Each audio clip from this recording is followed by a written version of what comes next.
¿Pudo existir ese consejo de sabios hebreos que iniciara una planificación para lograr un gobierno mundial? Tiene sentido que vengan de mucho más atrás de lo que se cree si estudias los posibles orígenes del documento, que es lo que vamos a ver aquí a continuación, y también las diferentes acusaciones que lo tachan de falso. No ves que sea un documento antisemita per se, y además mucho de lo que pretenden esos planes de los protocolos se ha ido cumpliendo. ¿Por qué el hecho de que lo llamen documento antisemita falsificado? Es lo primero que a mí me hace sospechar de esos discursos. ¿Qué es este libro? ¿Qué dice? ¿Y dónde está lo más importante más allá de quién lo pudo escribir? ¿Existen los ancianos sabios defensores de la ley hebraica? Hola, ¿cómo estás? Espero que muy bien. Hoy quiero compartir sobre lo que vengo leyendo, investigando últimamente, y es el libro más boicoteado de la historia, sobre el que se dice que es la teoría de conspiración más extendida en el mundo. Es un tema de interés crucial en los cambios que estamos viviendo y en cómo funciona la gran prensa y también Internet y las redes sociales cuando algo quiere ser silenciado. Vamos a hablar de los protocolos de los ancianos sabios de Sión y voy a responder a las primeras preguntas que yo me he hecho al acercarme a este documento sin ningún prejuicio y sin la intención de posicionarme ni con los que defienden que es verdadero sin contemplar más posibilidades, ni tampoco con ese discurso mayoritario que se queda con la versión más extendida de que es falso. Desde su aparición se puso el foco en cuestionar la autenticidad de este libro, de este documento, pero ¿quiénes se esforzaron tanto en cuestionar su veracidad y se ocuparon de extender la teoría de que se trata de un documento inventado? ¿Dónde está la conspiración? ¿Está en el mismo texto o en la teoría que lo tacha de falso y que no ha podido probar ninguna de las supuestas autorías? Como vamos a ver, no se ha probado ni la autenticidad ni que se ha inventado falso, plagio o todas esas acusaciones. Así que a lo que voy a responder aquí es: ¿qué es este libro? ¿Qué dice? ¿Y dónde está lo más importante más allá de quién lo pudo escribir? ¿Existen los ancianos sabios defensores de la ley hebraica? Mi nombre es Tania Martínez y esto es Aún por descubrir. El significado de descubrir es lo contrario a encubrir, que está encubierto en nosotros mismos y en el mundo que nos cuentan, el miedo en todas sus formas y cómo afecta a nuestra manera de tomar decisiones, que se distorsiona y encubre en el camino a descubrir y descubrirnos. Vamos a empezar por aclarar qué son estos protocolos y por qué sigue siendo un documento tan importante 130 años después de ser descubierto. Es una especie de informe dividido en secciones que se organizaron en forma de protocolos, donde se tratan asuntos de importancia política mundial y se describe el plan de una especie de guerra oculta, con acciones en la sombra dirigidas a destruir todo lo que no forma parte de la tradición hebrea y de sus convicciones para crear un gobierno global con su rey como máximo representante y que se establezca la obediencia a la ley hebraica. Está redactado, al menos aparentemente, por los supuestos elegidos para ser los gobernantes de ese futuro gobierno mundial, para el que van realizando esas acciones que recogen los protocolos que conduzcan a ello.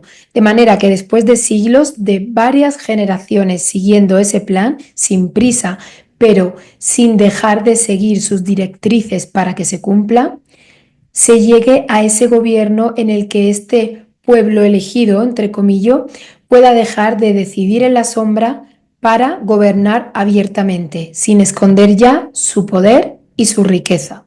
El total de 24 protocolos trata cuestiones de importancia clave en cómo funcionan las sociedades occidentales. Y lo más importante, que se está cumpliendo. Lo que dicen los protocolos podemos comprobar en la realidad que se está cumpliendo, y esa es la única forma de comprobar si hay veracidad en ellos, en qué está pasando, en qué de esos planes podemos identificar en la realidad. y eso lo dejaré para próximos vídeos donde voy a ver exactamente, entrar en detalle qué dicen y qué podemos comprobar, pero esos planes estratégicos que describen los protocolos se vienen cumpliendo. Es lo más llamativo y, como digo, lo único comprobable. De forma general, aunque lo detallaré en adelante, como digo, en cuestiones concretas, hablan de la introducción de formas de pensamiento, de ideologías que perviertan a las sociedades europeas hasta que logren destruir sus valores. Su autoría no la sabemos. Ninguna de las teorías que ahora voy a compartir, a quién señala cada una, ha podido probarse.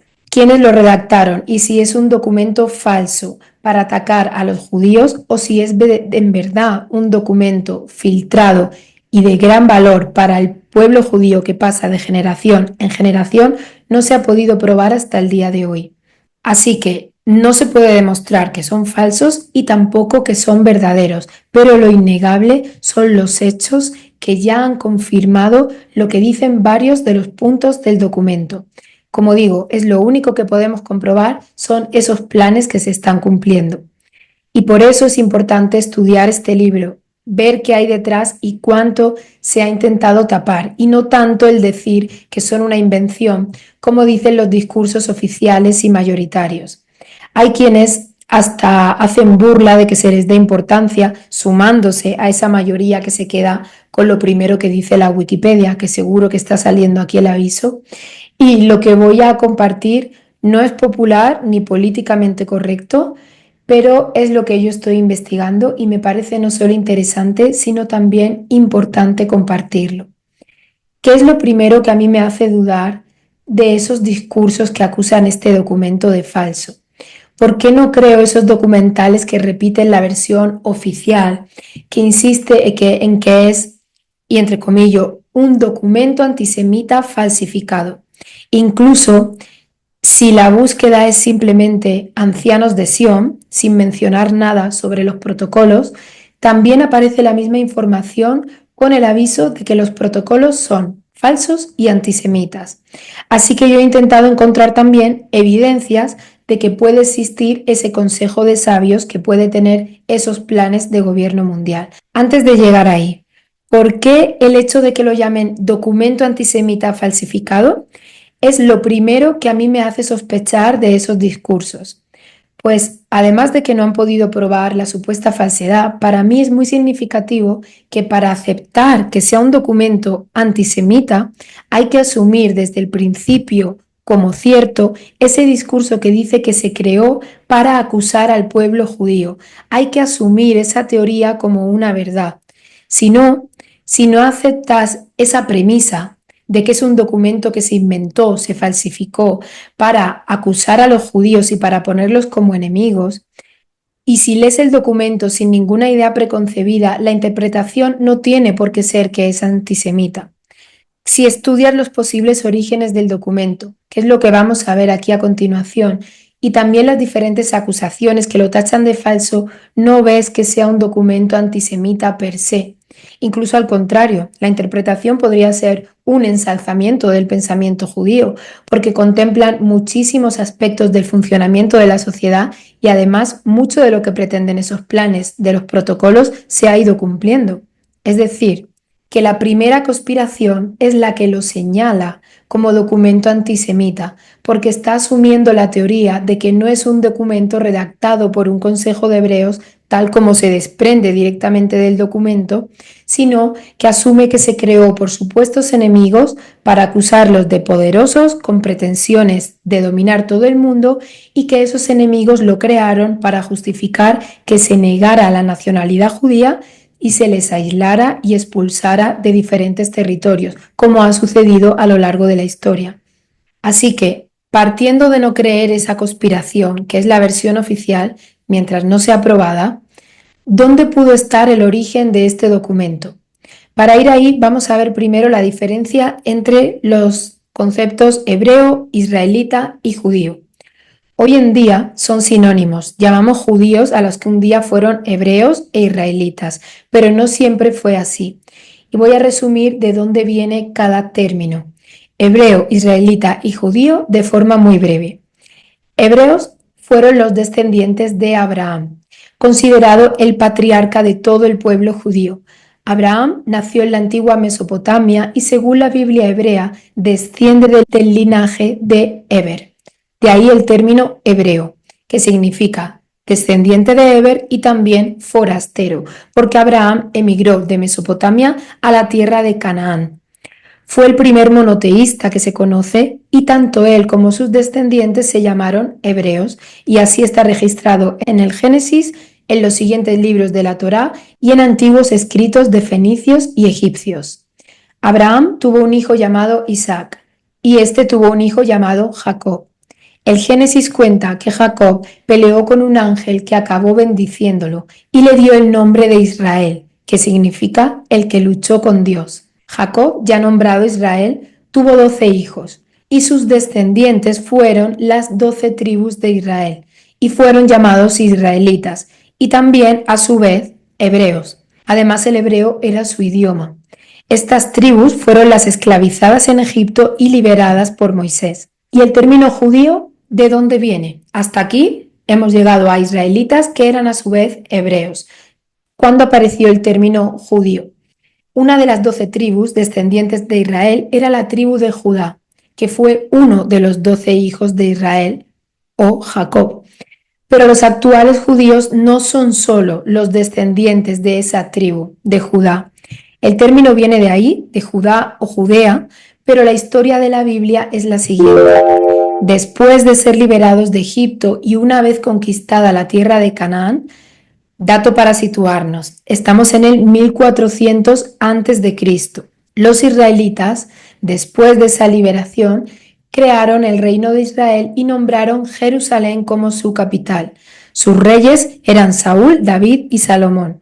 Después de la muerte de Salomón, el reino de Israel quedó dividido en dos: el reino del norte, que agrupaba a la mayoría de tribus y quedó con el nombre de reino de Israel, y el reino del sur, llamado el reino de Judá, porque la principal tribu que habitaba allí era la tribu de Judá. Cuando el imperio asirio conquista el reino del norte, exilia a las 12 tribus que vivían allí y se convierten entonces en las 10 tribus perdidas de Israel.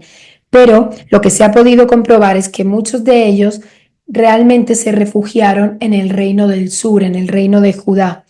Y cuando el rey de Babilonia, Nabucodonosor, en el año 586 a.C., conquista el reino de Judá, todos ellos exiliados en Babilonia regresaron después a Jerusalén y ya en el periodo del imperio persa reconstruyen el templo que habían construido antes de ser expulsados. Desde ese momento es cuando empiezan a llamarse a sí mismos judíos, y así hasta ahora. Así que, a día de hoy, los judíos se consideran también hebreos e israelitas, porque ambos términos están incluidos en el de judío, y se trata del mismo pueblo. Si te está sirviendo este contenido, este es el momento de suscribirte al canal y de dejar tu me gusta para que llegue a muchas más personas. Gracias.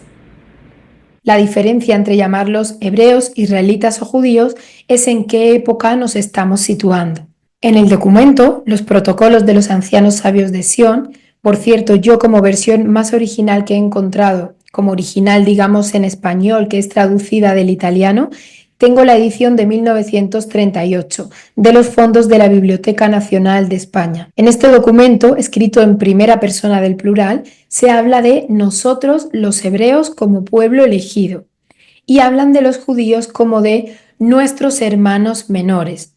¿Tiene sentido entonces que fueran escritos por un consejo de ancianos hebreos tiempo antes de que los protocolos salieran a la luz? Pues un dato entre varios que pueden respondernos a esta pregunta es que el judío Benjamín Disraeli, que fue ministro de Reino Unido, dejó escrito antes de que fueran descubiertos los protocolos, ya que falleció 14 años antes: el mundo, y cito literal, está dominado por personas muy diversas de las que se imaginan quienes no se encuentran entre las bambalinas. Claro, como el documento fue dado a conocer y a expandirse por toda Europa en 1897, aunque se sabe que 2 años antes ya se conocía en Rusia, muchos creen que en ese año está su origen, en el 1897.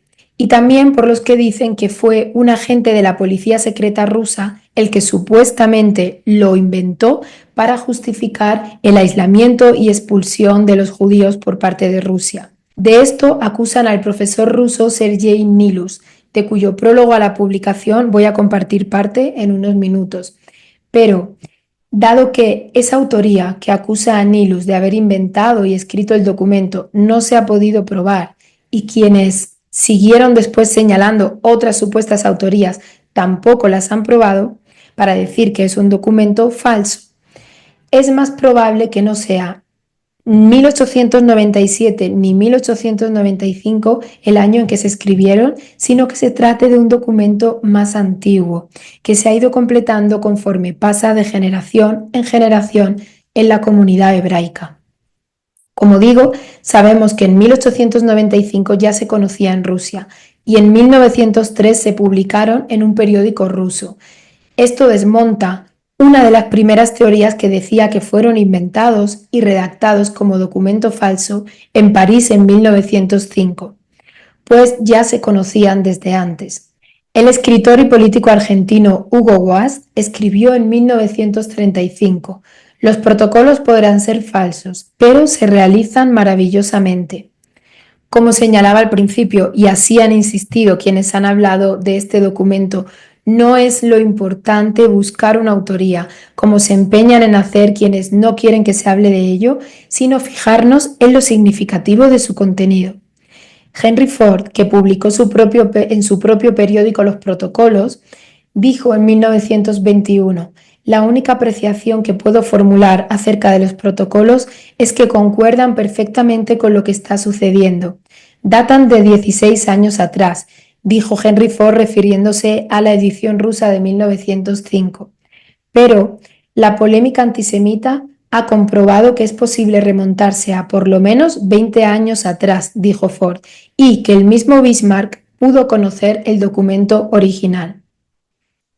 También hubo acusaciones de plagio por contener ideas de un panfleto de 1865, pero, tal como señala la introducción de la edición que yo tengo de 1938, no tiene nada que ver para el hecho de que pueda tratarse o no de una estrategia formulada por una organización secreta, el hecho de que para redactar sus tácticas hayan cogido ideas de otros textos antes publicados.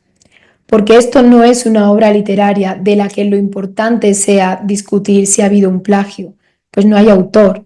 Pero quienes quieren defender, aun sin pruebas de nada, la postura de que es falso y antisemita, insisten en acusaciones de este tipo, ya digo, sin importancia para la cuestión de que exista un plan de control global y gobernantes en la sombra que usan las instituciones y las caras visibles de la política para que les sirvan a sus planes ocultos, que solo se van revelando cuando ya son una realidad.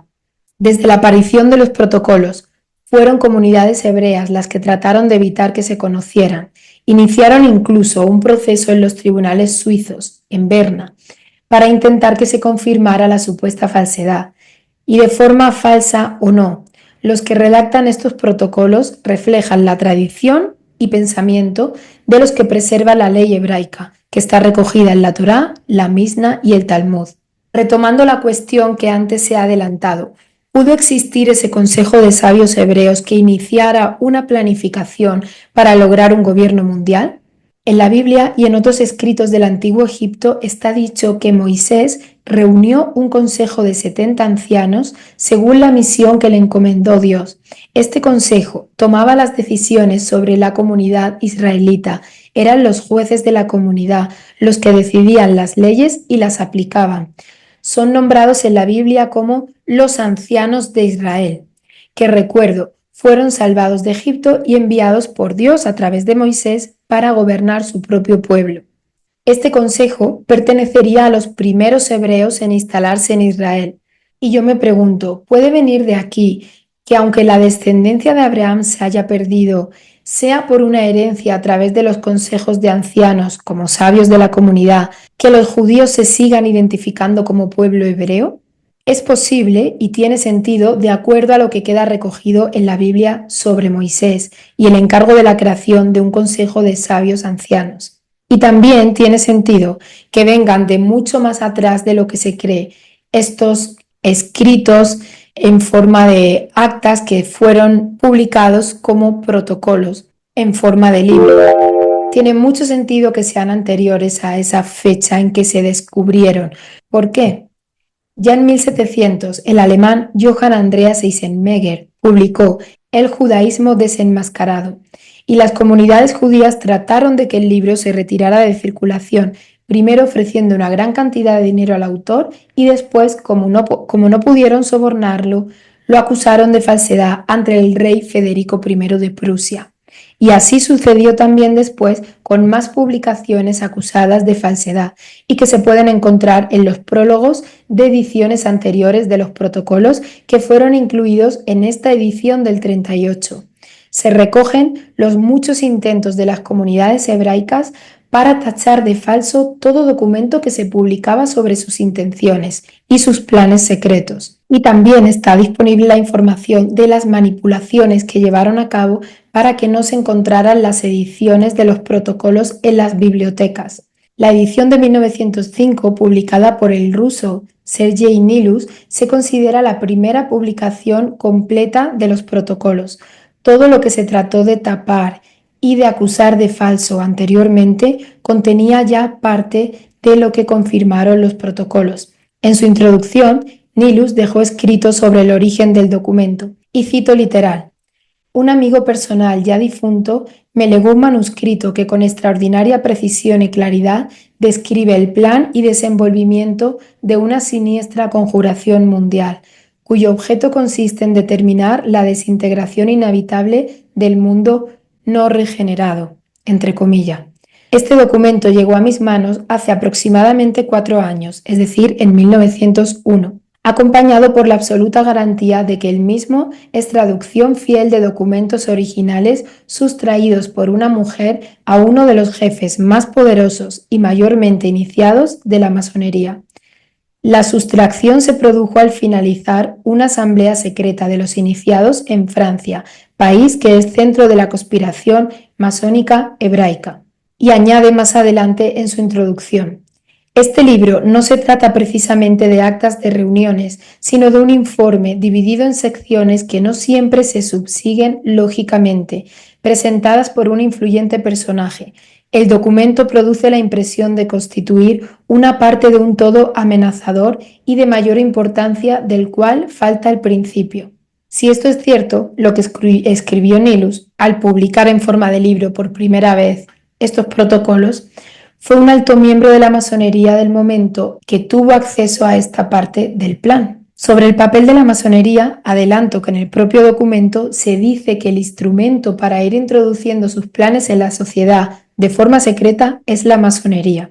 Lo contaré en otro vídeo porque es un tema para poder profundizar, y también lo haré como parte de esas cuestiones que vengo tratando sobre secretos de la masonería en vídeos anteriores. Los discursos de la conspiración que dicen que los protocolos de los sabios de Sion son un documento falso y creado como documento antisemita, al dar explicaciones de cuándo apareció, lo nombran como panfleto falso, texto imaginario, texto inventado, fraudulento. No falta la coletilla para no poner en duda en ningún momento esa teoría de que es una creación ideada por enemigos de los judíos. Pero, ¿qué enemigos? No afirma ninguna prueba a día de hoy cuál es su autoría. ¿Cómo se puede estar entonces tan seguro de que es una falsificación sin pruebas de la autoría? Hablan de sospechas de la policía secreta rusa, como decía, de Sergei Nilus, cosa que no se ha comprobado que él lo escribiera. Así que a mí me hace más sospechar esos discursos.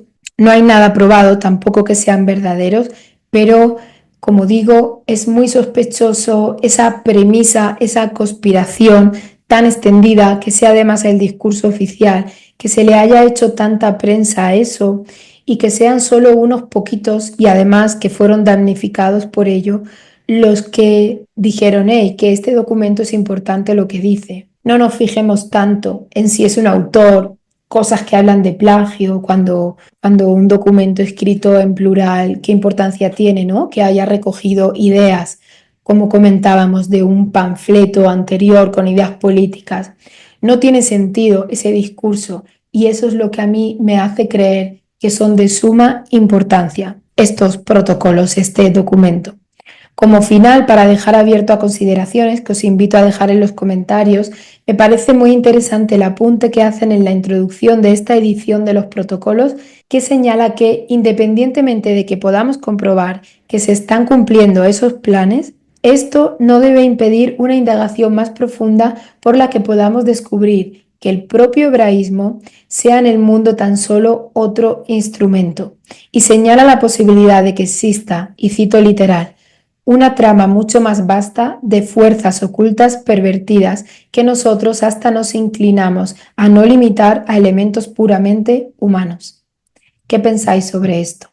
Si has llegado hasta aquí, cuéntame por favor en comentarios, me va a encantar leerlo. Si crees en la posibilidad de civilizaciones de otras dimensiones, en fuerzas no humanas que puedan estar detrás de los grandes acontecimientos que nos afectan y que en realidad nadie en la Tierra tenga tanto poder como desearía. ¿Crees eso? Y una última cita de esta introducción con la que quiero acabar este vídeo para invitar a la indagación y a no posicionarlos con lo que nos cuentan como verdad unos y otros. Dice la cita, los sabios ancianos constituyen en realidad un misterio mucho más profundo de lo que pueden suponer la mayor parte de los antisemitas, y así también aquellos que creen que todo comienza y termina en la internacional masónica y otros por el estilo. Te leo en comentarios, muchas gracias por estar aquí y te espero en próximos vídeos. Hasta pronto.